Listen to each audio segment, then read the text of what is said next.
Selamat siang, Assalamualaikum warahmatullahi wabarakatuh. Salam Pramuka. Siang ini bersama saya, Kak Samsul, yang akan memandu tentang petunjuk penyelenggaraan administrasi kuartir dalam acara KPDK Gerakan Pramuka Kota Trenggalek tahun 2020. Baik adik-adik, kita akan belajar bersama tentang bagaimana tentang sistem administrasi kuartir ini. Mari kita kupas tahap demi tahap sesuai dengan SK Keputusan 162A tahun 2011 yang lalu. Jadi supaya untuk memandu bagaimanakah cara membaca, cara mengenali administrasi gerakan pramuka yang sesuai dengan aturan dari Kuartir Nasional Gerakan Pramuka. Baik, sebagai dasarnya adalah Undang-Undang Gerakan Pramuka tahun 2012, tahun 2010 tentang Gerakan Pramuka, Keputusan Kuartir Nasional 238 tahun 61 tentang Gerakan Pramuka, Anggaran Dasar Anggaran Rumah Tangga Gerakan Pramuka.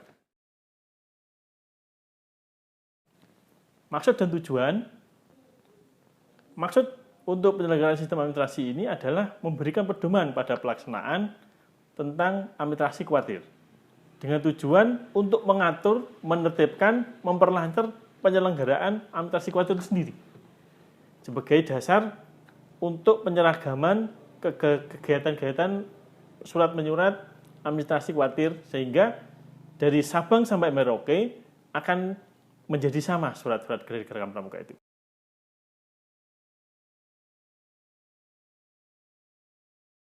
Fungsinya adalah sebagai pedoman pokok yang dirasakan di lingkungan gerakan pramuka untuk menyeragamkan tata cara, bentuk, dan mekanisme yang ada di sana.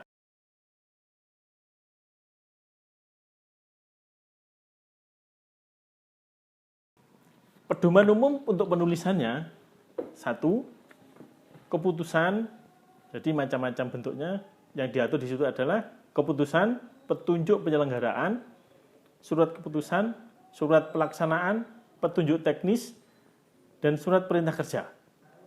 Dan beberapa surat lagi seperti perjanjian, nota kesepahaman, dan kesepakatan bersama dengan pihak-pihak yang lain. Jadi dalam gerakan pramuka itu tidak menutup kemungkinan akan kerjasama dengan beberapa lintas sektoral yang membidangi atau sama dengan visinya gerakan pramuka. Jadi kita tidak sendiri untuk membina gerakan pramuka ini.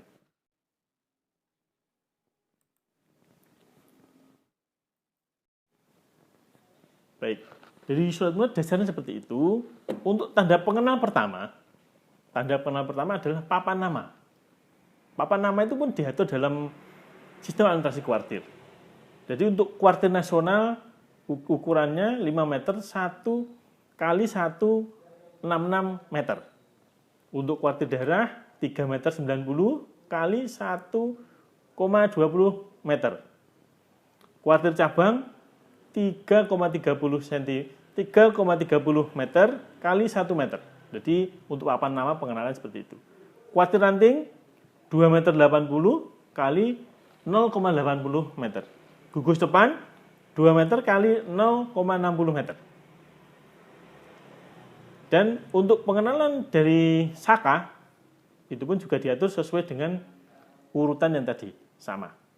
Besar dan gambar berikutnya akan kami tampilkan di layar.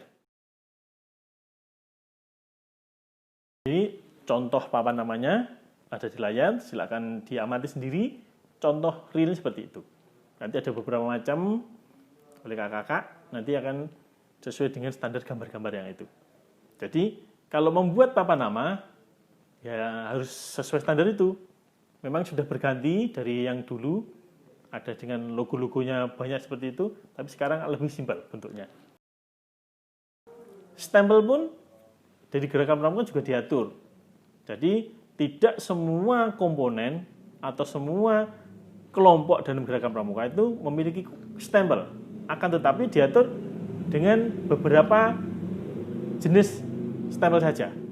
Dengan ukuran 44 mm kali 29 mm dengan lebar 32 mm. Jadi contoh bisa dilihat di gambar, contoh seperti itu. Jadi nanti kakak bagi stempelnya yang belum sesuai, silahkan disesuaikan. Jadi agar kita mengenal tanda-tanda atau legalitas dari administrasi kuartir itu sama. Bentuk-bentuk penulisan juga harus sama, sehingga apa yang dicontohkan di gambar-gambar ini, kakak akan menjadi lebih tahu. Kop surat. Jadi sebelumnya tadi contoh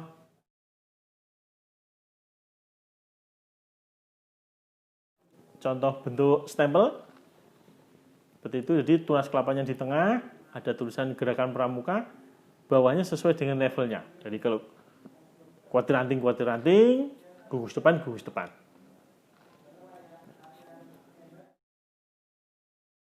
Jadi lanjut ke kop surat. Jadi kop surat itu ada dua lambang. Kita dari yang sebelah kiri kita itu tunas kelapa, sebelah kanan logonya Wasem. Jadi hanya dua itu. Jadi untuk yang tengah gerakan pramuka, yang kedua sesuai dengan tingkatan kita. Kalau kuartir cabang, kuartir ranting, gugus depan. Alamat sesuai dengan alamat sekretariat.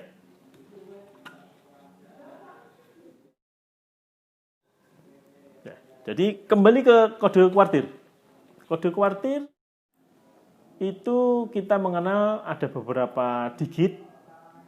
Jadi untuk kode nomor kuartir nasional ada 00 atau 00, kuartir daerah itu dimulai dari 01.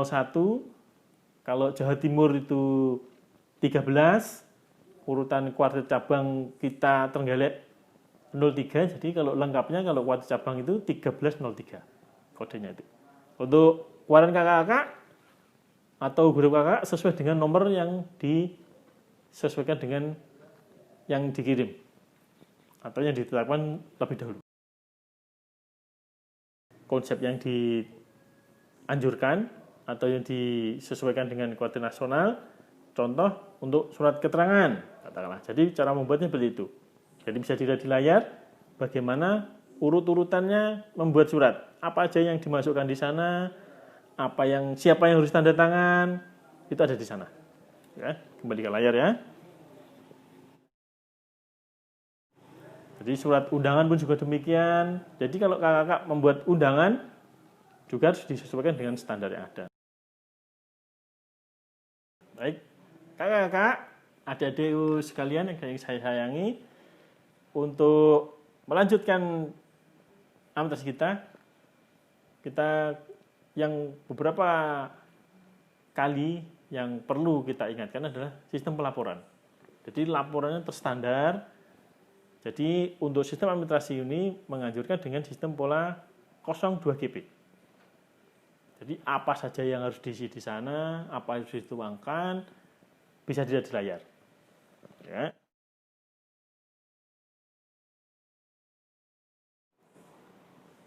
Baik, administrasi kuartir intinya hanya seperti itu kakak-kakak. Adik-adik, bagaimana kita membuatnya lebih fleksibel, bagaimana kita membuatnya lebih sesuai dengan standar, kita pelajari bersama dengan sesuai dengan standar-standar yang ada. Jadi untuk kesulitan adik-adik, silakan bertanya dan kami akan menjawab sesuai dengan apa yang dituangkan dalam SK tersebut. Jadi ada dua macam penugasan. Jadi silakan membuat surat edaran kegiatan. Satu. Yang kedua, membuat laporan kegiatan dengan konsep 02GP. Jadi panduannya lengkap, ada di manualnya tadi, dan seperti apa yang saya jelaskan sedikit tadi. Baik adik-adik, kita sampai ke session berikutnya, kita jawab lewat WhatsApp group. Jadi apa-apa yang belum jelas atau belum dimengerti adik-adik, kita akan sambung ke WhatsApp group. Terima kasih. Assalamualaikum warahmatullahi wabarakatuh. Salam Pramuka.